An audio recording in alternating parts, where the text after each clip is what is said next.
makuvamisa zvine munyati bati ofisa. Ndikati ofisa ndozva munoita izvi, ofisa ndozva munoita izvi.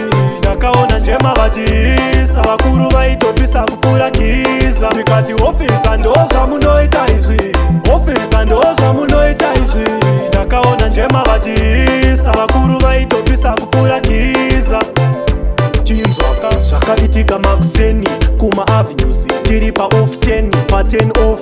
Ndenge ndaenda nablingi kunopisa mwasina ipisa sechitofu tofu.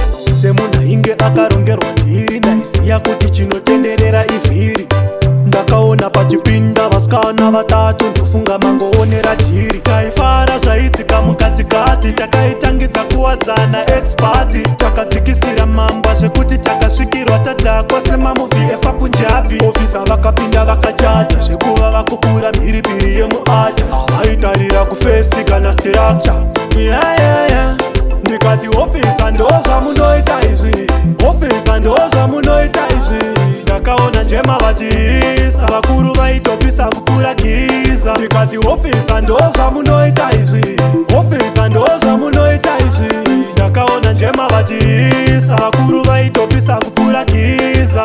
Painge pangonyararwa kunge mochari, mboma dzichirira semaridhimu amokari. Hapana aiti bufu, waifira mafufu, paingoda kudzima mushinari. Vainge varasa mhodzi kunge kujinari, vakabvisa mari zhinji ipo pasinari. Hanzi ndiyo yatinoti public indecency, ane naro tomupa tiketi. Chandakagona kupinza nhare kuna bridhara, ndiye akaita tifare kusvika dhipara. Hazvina kutora awa vakazoona ragohwa kunge pana Ronaldo Kridara. Ndakaona polisi ichipinda mubhazi, pasina nguva mboma yakabuda mubhachi. Ndakambozama kuvamisa zvine munyati bati ofisa. Ndikati ofisa ndozva munoita izvi, ofisa ndozva munoita izvi. Ndakaona njema vachiisa, vakuru vaitopisa kupfuura giza. Ndikati ofisa ndozva munoita izvi, ofisa ndozva munoita izvi. Ndakaona njema vachiisa, vakuru vaitopisa kupfuura giza.